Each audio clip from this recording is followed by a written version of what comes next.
In this video, we are going to look at how to solve quadratic inequalities. So the best way to start with this video is just by getting straight into an example. Let's say we have x squared minus 11x minus 12 is greater than or equal to 0, and we need to solve this inequality. So in terms of some steps, first of all, what we're going to do is treat this inequality like a quadratic equation. We need to solve for x, and for now we can kind of just ignore the inequality. Then what we're going to need to do is test our answers for the inequality to see if they make sense. Okay, so let's start with step one. Let's solve for x. So here we have a quadratic equation. Remember, to solve a quadratic equation, we need to find two numbers, both with a sum of our middle number next to the x, so 11, and the same two numbers need to multiply to give our constant term, in this case, the 12. So here we can see that those two numbers are going to be minus 12 and positive 1. That's because minus 12 plus 1 gives us minus 11, and then minus 12 times positive 1 gives us minus 12. Tick, tick, done. Okay, so then what we're going to do with these numbers we found, we're going to rewrite this 11x so it's a bit different. So here we'll have x squared, then we'll have plus x minus 12x, minus 12 is greater than or equal to 0. Remembering that x and minus 12x, we used these numbers here to come up with that. Excellent. So remember that comes down to minus 11x at the end of the day. Okay, then we're going to factorize these in pairs. Okay, so there's pair 1 and pair 2. Looking at pair 1, we can see x is our common term. So let's pull that out. We'll have x and then bracket x plus 1, close bracket. Now looking at pair 2, we can see that minus 12 is our highest common factor. Let's pull that out, and then in brackets we'll have x plus 1 remaining. And that is all greater than or equal to 0. Then what we can do is take these x plus 1's out as a common term, and then in another set of brackets, put the x and the minus 12 that remain in there. Good. So let's go over here and we'll write that up again. We'll have x minus 1 and then x plus 1 and then x minus 12 is greater than or equal to 0. Now here, let's just solve for x and let's just ignore our symbol, our inequality for now. So we have x plus 1. Let's equate this to 0, and we're also going to equate the other terms in the other brackets to 0 as well. So looking at x plus 1 equals 0, all we need to do is subtract 1 from both sides and have x is equal to minus 1. Looking at x plus 12, just add 12 to both sides, and then we'll have x is equal to 12. Good. So that's step 1 out of the way.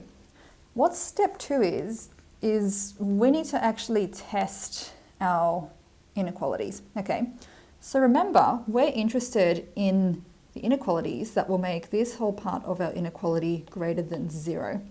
So to test that, here's what we're going to do. Let's just draw up a really rough set of axes, and let's just roughly plot our points for x. So that's x equals 1, and that's x equals 12.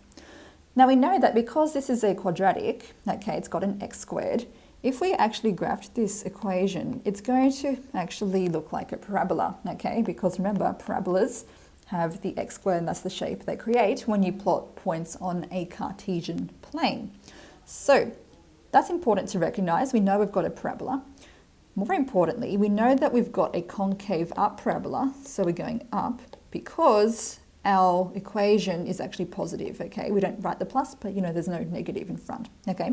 So when we're sketching this, okay, we can just briefly go, okay, that's what it's going to look like, just going through our x-intercepts. And then we say, okay, there's our graph. Which part of the graph, which parts are greater than or equal to 0? So what we're looking for is which parts of the graph are above the x-axis, okay? And for here, it's going to be this part and this part, because that's where those parts of the equation have positive values for y, okay? So then what we can conclude from there is that looking at each of our terms, okay, for where minus 1 is, we can see that anything less than minus 1, okay, so where x is either equal to minus 1 or less than minus 1, that's where the graph is going to be, equal to 0 or above, remembering it's greater than or equal to. Where we're looking at where x is 12, we can see that it's from 12 and any numbers bigger than 12, that's where the graph is above 0. So then we'll have x is greater than or equal to 12. So those are our two answers. X is less than or equal to -1 and x is greater than or equal to 12. And to get a correct answer, we need to have both of those inequalities written.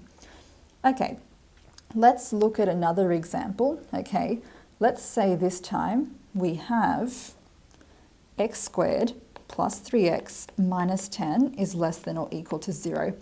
Okay, let's start off. Two numbers that have a sum of +3 and that multiply to give -10. Those two numbers are going to be 5 and 2 because 5 minus 2 gives us +3 and 5 times -2 gives us -10. Good, so let's take these numbers and let's rewrite this 3x. We'll have x squared plus 5x minus 2x minus 10 is less than or equal to 0. Then let's group those in pairs. So there's pair 1, there's pair 2. Let's factorize. Looking at pair 1, x is our highest common factor. Brackets will have x plus 5 left over. Looking at pair 2, we see that 2 is our highest common factor, and in brackets we're left with x plus 5. That's all less than or equal to 0. Then what we can do is take the x plus 5s and take them out. So we have x plus 5 here, and then the x and the -2 remaining go in brackets soon after, and they are all less than or equal to 0. Then what we do is equate each of the expressions in brackets to 0. Let's ignore the inequality for now. So we'll have x plus 5 is equal to 0, subtract 5 from both sides, x is equal to -5. And then with the other brackets, we have x minus 2 is equal to 0, add 2 this time, and then we'll have x is equal to 2. Good, so that's step 1, that's our values for x. Now let's actually test, okay? So here, let's get up a set of axes once again. Let's plot our values for x, so it's -5 and 2 over there. Let's look at our equation. We can see that it's positive. So then our parabola that we're going to draw is going to be concave up. And then what we can see from here is, okay, which parts of our graph are less than or equal to 0, okay? Because we're less than or equal to, this is going to include 5 and 2 in the inequality. And what we can see is, here's our line, okay?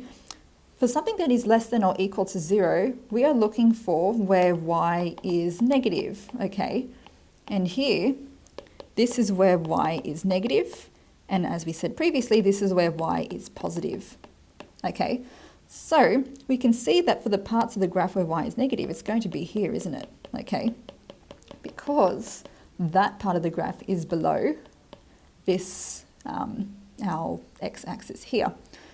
So in terms of our answers, as far as inequalities are concerned, we can say, okay, we're going to have x, and that needs to be greater than or equal to -5 in order to go in this direction. But x needs to be equal to or less than 2 to go in this direction. So then we have x is less than or equal to 2. So that's our answer. Now, a quicker, well, a more abbreviated way to write this is to say, okay, x is greater than or equal to -5, so that's kind of reading it in this direction. All it is this inequality flipped, and then x is less than or equal to 2. So you might see these two inequalities that we've got here written in condensed form as well, which is also correct.